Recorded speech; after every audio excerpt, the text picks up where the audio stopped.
Se nos invitó a hablar del tema institucional y su impacto sobre el cambio educativo. Y me gustaría empezar por una referencia muy conocida y seguramente muy conocida por muchos de ustedes. Hace ya un cuarto de siglo, como mínimo, es decir, mucho tiempo, se generó en el mundo una corriente de trabajo que involucró a especialistas de distintas áreas en muchos países, que se le suele llamar con muchos nombres. Uno de los nombres con los que más se lo suele conocer es el movimiento de escuelas eficaces, que se dedicó a trabajar sobre una pregunta muy simple pero muy central, y es: ¿qué es lo que produce buenos aprendizajes? ¿Cuál es el actor privilegiado capaz de producir buenos aprendizajes? Y muy rápidamente se llegó a un conjunto de convicciones que hoy están explicadas en bibliotecas enteras.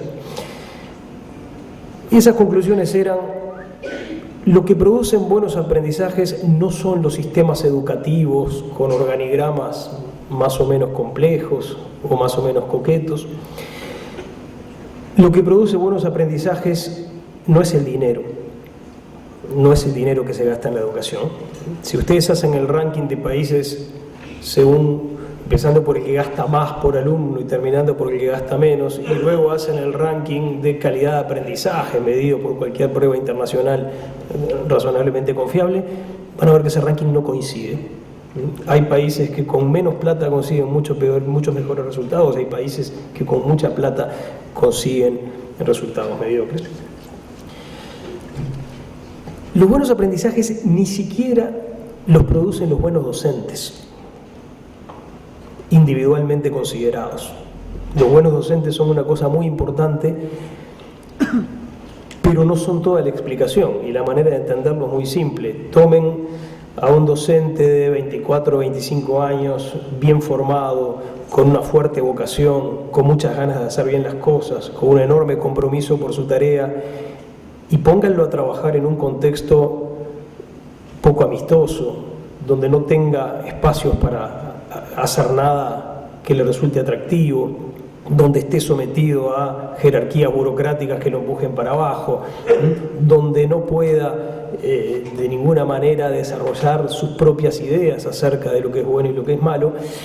Y es muy probable que cuando se reencuentren con ese docente 20 años más tarde, se encuentren con una persona desilusionada, vencida, ganada por la rutina. No porque sea más débil que cualquiera de nosotros, sino porque es exactamente como todos nosotros. Es muy difícil mantener el impulso, el entusiasmo, el compromiso si durante periodos muy largos el contexto nos tira para abajo. La conclusión, que es muy conocida, uno se siente un poco raro en Uruguay de tener que decirla porque en el mundo es casi una cosa de perogrullo, es que los buenos aprendizajes son producidos por los establecimientos educativos que consiguen funcionar como comunidades educativas vigorosas.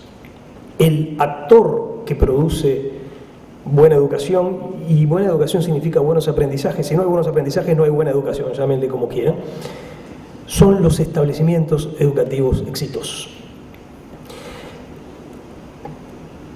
Y a partir de esta conclusión se realizaron muchos estudios para tratar de identificar cuáles son las características que definen a una comunidad educativa capaz de generar buenos aprendizajes, y hay un gran consenso acerca de una serie de características que sí o sí tienen que estar. Después, como siempre, hay espacio para la discrepancia, para las dudas, para las discusiones, pero hay 3 o 4 cosas que nadie duda. Un establecimiento que consigue funcionar como una comunidad educativa es, en primer lugar, un establecimiento con identidad propia, que se ve a sí mismo como distinto de los demás, que tiene sus propias apuestas, sus propias maneras de hacer las cosas, sus propias convicciones acerca de cómo llegar a los objetivos de aprendizaje, que efectivamente, coincido con Renato, tienen que ser definidos en el terreno de la ciudadanía y de manera general. Un establecimiento que consigue funcionar como una comunidad educativa vigorosa es un establecimiento donde sus miembros tienen sentido de pertenencia. no es una sumatoria de individualidades, es un equipo. Y cada una de las personas que está ahí adentro se siente miembro de un equipo. Un establecimiento que consigue funcionar como una comunidad educativa vigorosa es un establecimiento que tiene un fuerte liderazgo dentro del propio establecimiento. Puede ser un director individual, puede ser un equipo de dirección, puede ser la asamblea de docentes, no importa, existen todas las variantes posibles. Pero lo importante es que se puedan tomar decisiones dentro del propio establecimiento que marquen la vida del establecimiento, que marquen la ruta por la que se avanza. Un establecimiento que consigue funcionar como una comunidad educativa vigorosa es un establecimiento al que le preocupa la suerte de sus egresados. No es indiferente a la suerte de sus egresados. En primer lugar porque se generan relaciones personales intensas, pero además porque es en la suerte de sus egresados donde se muestra el éxito o el fracaso de las apuestas educativas que hace el establecimiento. Bueno, no quiero abundar, hay mucho escrito sobre esto, hay toda una serie de características que permiten identificar a esta clase de establecimientos, a esto que se ha dado a llamar frecuentemente en la literatura escuelas eficaces, escuelas en un sentido amplio. Lo que sí me importa señalar es que el modo en que funciona nuestra educación pública, que es la educación a la que va más del 80% de los alumnos, parece haber sido diseñado para evitar que los establecimientos educativos funcionen de este modo. Y les voy a mencionar solo algunos ejemplos. Piensen, por ejemplo, en el sistema de elección de horas docentes. En todo el mundo donde las cosas funcionan bien son los establecimientos los que eligen a los docentes. En Uruguay, caso rarísimo en el mundo, son los docentes los que eligen a los establecimientos, pero además los eligen a ciegas, o sea, sin saber muy bien quiénes son los otros que están eligiendo ese mismo establecimiento. Y los directores no tienen ninguna capacidad de influir sobre eso. El resultado es que si ese conjunto de gente encuentra los puntos de convergencia para funcionar como un equipo de trabajo homogéneo, eso es en contra de todas las leyes de las probabilidades. Porque realmente eso no está en los criterios con los que se definen. No se elige en función de una propuesta educativa, no se elige en función de quiénes son los otros que están, no se elige en función de la clase de liderazgo que se ejerce en el instituto, sino por razones que a veces tienen que ver con lo que me queda más cerca de mi casa, además que pueden ser muy razonables cuando estas son las reglas de juego. El problema son las reglas de juego. Fíjense otro ejemplo, los sistemas de evaluación e inspección están absolutamente centrados en los docentes individuales, no en los equipos. Renato proponía reformar los sistemas de inspección y yo creo que hay que reformarlos más radicalmente todavía. En muchos países del mundo que anda bien, no es que viene un inspector individual a evaluar un docente individual. Se hace un equipo de inspección y se instala una semana, todos los días, durante toda la jornada, a ver funcionar ese establecimiento. Y ahí hay expertos en disciplinas, expertos en currículum, expertos en educación, expertos en administración que miran a ver cómo se maneja la parte administrativa del establecimiento, expertos en arquitectura educativa que evalúan cómo funciona el centro educativo y lo ven funcionar como conjunto durante una semana, 10 días. Después de eso, el equipo de inspección le hace una devolución al conjunto de las personas que trabaja en ese establecimiento y de común acuerdo fijan metas a cumplir para el futuro inmediato. Y cuando haya una nueva inspección de este tipo, se va a evaluar la institución en función de esas metas que se fijaron de común acuerdo. Pero lo que se inspecciona es la institución como un conjunto, no el docente de literatura. O sea, nuestro sistema de inspecciones es un sistema que tiene efectos fragmentadores. El hecho de que a un docente en particular le vaya bien o le vaya mal en su inspección no tiene ningún efecto sobre el conjunto de funcionamiento del establecimiento. Es un problema personal de ese docente. O fíjense, para tener otro ejemplo, el tema de la evaluación docente en la enseñanza pública, particularmente en secundaria, donde es más claro. El puntaje que recibe el docente se ve afectado por dos juicios. El del director, que es el que lo ve trabajar todos los días, y el del inspector, que con suerte lo ve una vez al año. Como ustedes saben, el informe que tiene más peso en el resultado, el que agrega o quita más puntos, es el del inspector, el que menos lo conoce, el que menos sabe cómo funciona ese docente en el marco del establecimiento de esta funcional. Entonces después lo que hacemos son parches. Las ATD, los consejos de participación, maneras de tratar de meter el funcionamiento colectivo por la ventana, cuando en el funcionamiento cotidiano y en el desarrollo de las tareas profesionales de los docentes, todo es totalmente individual y fragmentado. Bueno, esa no es la manera de hacer funcionar un establecimiento como una comunidad educativa. Lo importante es empezar en la tarea todos los días. Ahí es donde hay que verla como una tarea colectiva, como un trabajo de equipo, no como una sumatoria de esfuerzos individuales. Hay dos posibilidades: que el Uruguay se parezca al resto del mundo o que el Uruguay sea una excepción que vaya a contracorriente de todo lo que funciona en el mundo. Bueno, el que piensa lo segundo está equivocado, no tenga la menor duda. No somos ninguna especie de burbuja especial que nos diferenciemos de cómo funciona el resto del mundo. Lo que funciona en el resto del mundo en general funciona también en Uruguay, y lo que no funciona en el resto del mundo tampoco funciona en Uruguay. Eso quiere decir que deberíamos tratar de avanzar hacia nuevas reglas de juego en lo institucional, que favorezcan la consolidación de institutos que funcionen como comunidades educativas. ¿Qué podemos esperar de eso? Al menos tres cosas importantes. La primera es mejoras en los aprendizajes. Estamos teniendo muy malos resultados. Y no solo estamos teniendo muy malos resultados, sino que estamos empantanados. La primera vez que vimos los resultados de las pruebas PISA, estábamos lejísimos de la punta, pero festejamos que en el barrio nos había ido muy bien. Ahora, después participamos 2 veces más, y Chile ya nos pasó, y muchos otros países de América Latina han mejorado muchísimo más que Uruguay, incluyendo Perú, Colombia, Brasil, México, países que tienen realidades mucho más complejas que la nuestra. Entonces, si uno mira la película en lugar de la foto, si las tendencias no se modifican, nos va a pasar con lo que nos pasa con la tasa de egreso de la enseñanza media. Hace 30 años, Uruguay tenía una de las tasas de egreso de la enseñanza media más alta del continente. Hoy tiene la más baja.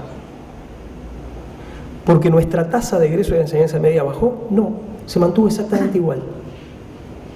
Hace 30 años que estamos un poco por abajo del 40%. Todos los demás mejoraron. Todos los que estaban atrás de nosotros hoy están adelante de nosotros. Bueno, si no conseguimos producir cambios en las tendencias en las que estamos, nos va a pasar lo mismo con los aprendizajes. Entonces, bueno, si el mundo nos enseña que una de las condiciones esenciales para que se produzcan aprendizajes de calidad es tener instituciones educativas que funcionen como comunidades educativas vigorosas, bueno, tenemos ya una muy buena razón para hacerlo. Creo que una segunda razón muy importante para hacerlo es porque hace mucho más linda la vida de los docentes.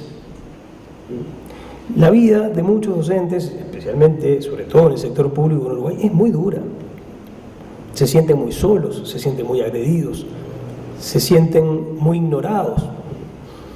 Hay una frase que dijo alguien que no es de este país, pero que yo creo que se aplica a la vida de muchos docentes. Ese alguien dijo: la educación es la única área donde si usted hace algo mal no pasa nada, y si usted hace algo bien tampoco pasa nada. Y bueno, es muy duro esforzarse por hacer las cosas bien en ese contexto. Si los docentes pueden sentirse parte de equipos que trabajan cooperativamente para hacer bien las cosas, si los docentes saben que lo que hacen no es simplemente un testimonio personal que nadie ve, sino un aporte a una tarea que es compartida con otros, la vida se vuelve mucho mejor. No solo la vida profesional se vuelve mucho mejor, por supuesto que se vuelve mucho mejor. La vida, en sentido más simple del término, se vuelve mucho mejor.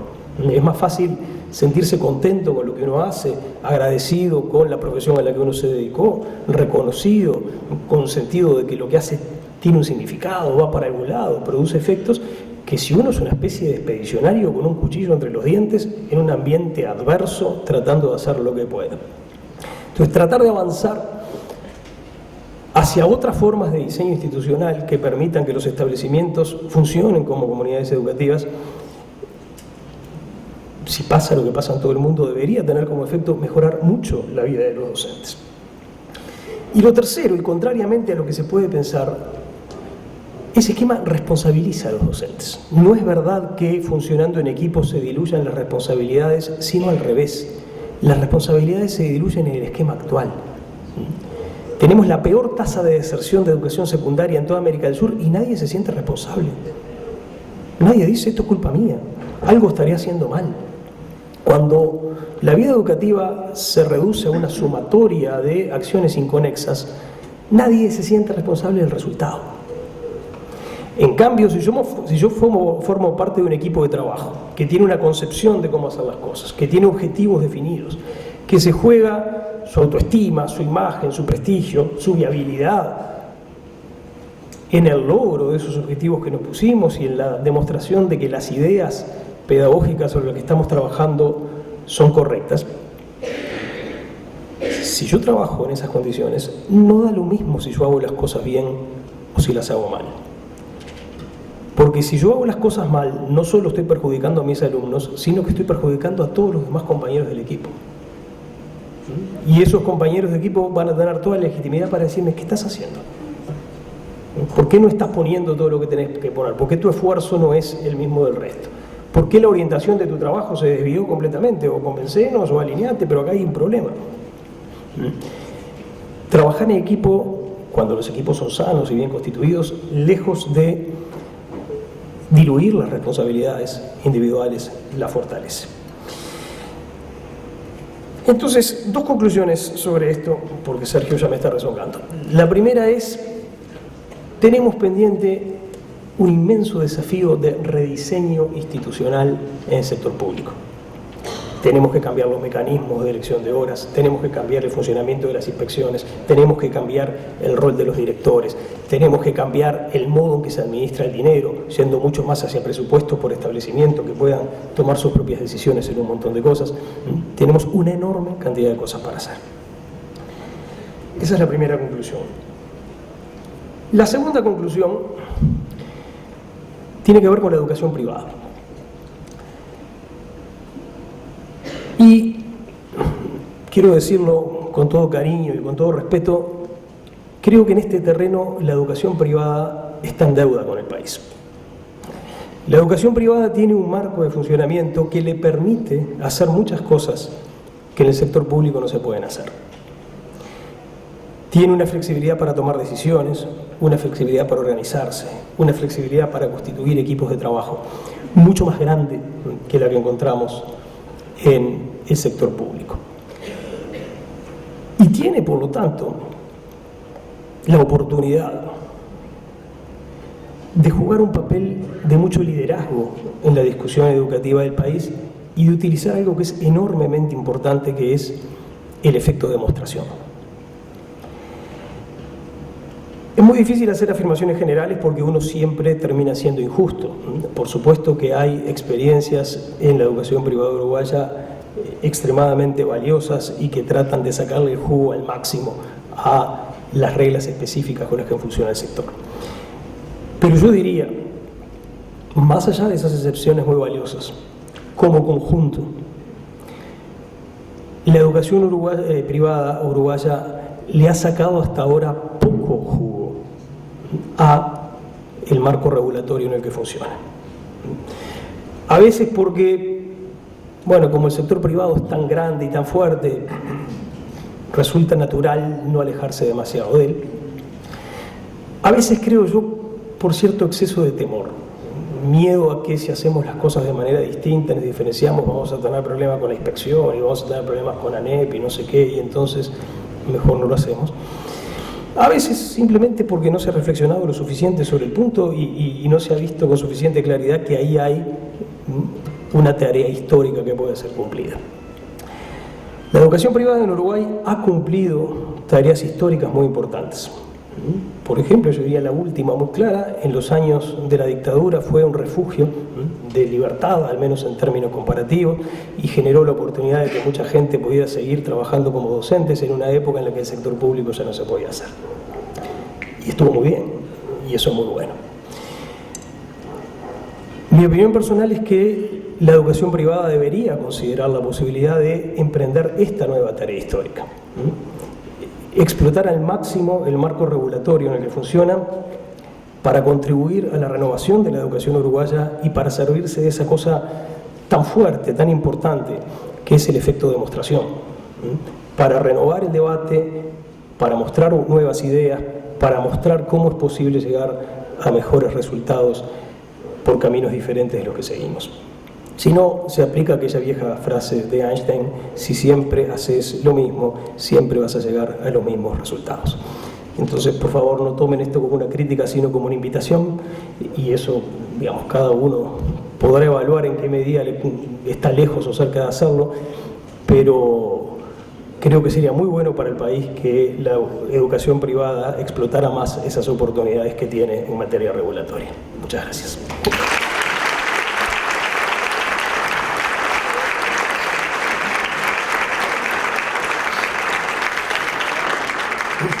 Gracias, Pablo.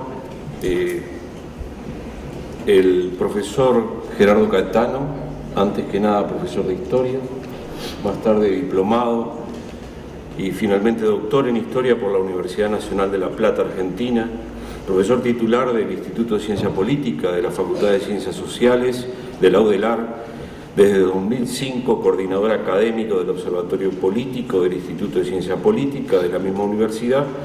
De este fue director entre el 2000 y el 2005, director académico del Centro de Formación para la Integración Regional, CEFIR, presidente del Centro UNESCO Montevideo, integrante del Consejo Superior de Flaxo, integrante del Comité de Selección del Sistema Nacional de Investigadores del Uruguay, sin duda autor de múltiples páginas que nos han provocado, informado, asistido, provocado, asesorado. Gracias.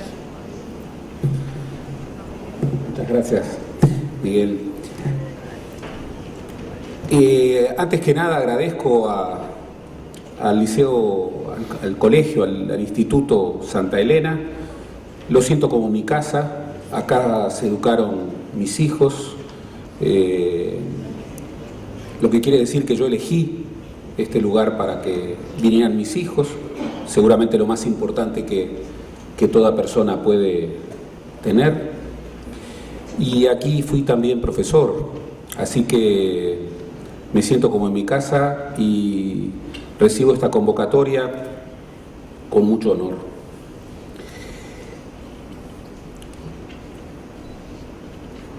Hace 50 años, el Uruguay estaba en una situación ya crítica, y sin embargo estaba obsesionado por el futuro. En aquellos años, Marcha dedicó en el año 64 5 números especiales para pensar el Uruguay de los 25 a los 25 años. Claro, nadie previó la dictadura.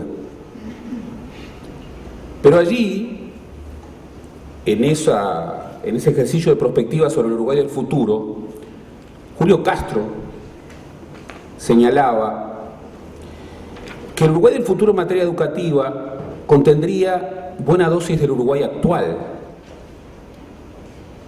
y que había que reconocer que uno de los padres más indolentes del Uruguay era el propio Estado, y planteaba la ausencia de un plan de desarrollo futuro de la educación. Antonio Grompone planteaba la crisis de la enseñanza en aquel momento y decía: no es que la enseñanza esté en crisis, estuvo siempre en crisis porque en todo tiempo se adaptó a su época, pero el problema es que ahora debe orientar a su tiempo. Las reformas de cambio de mentalidad de profesores, de estudiantes, de sociedad.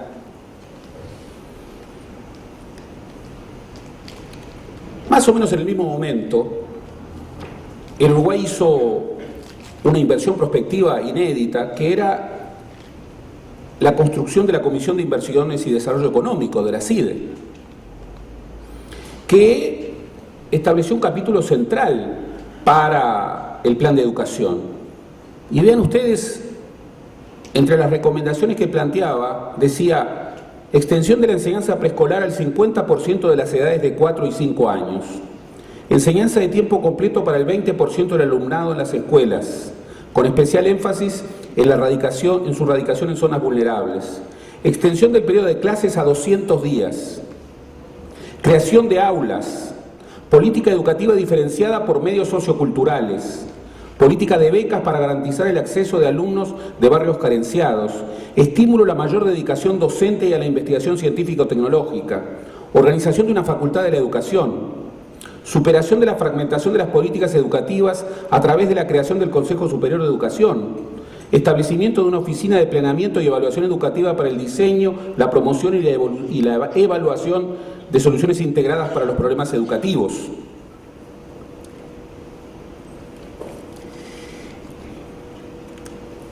El Uruguay se ha creído y se ha querido hijo de la educación.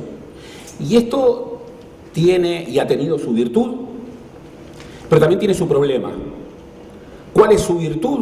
Bueno, la virtud es que la educación es un tema importante y que aquí tal vez la perspectiva uruguaya encontró sus mejores horizontes cuando cada generación entendió que era absolutamente fundamental que la generación que venía fuera más educada.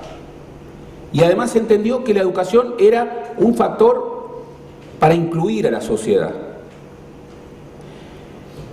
Bueno, hoy tenemos una situación que realmente pone en duda estos dos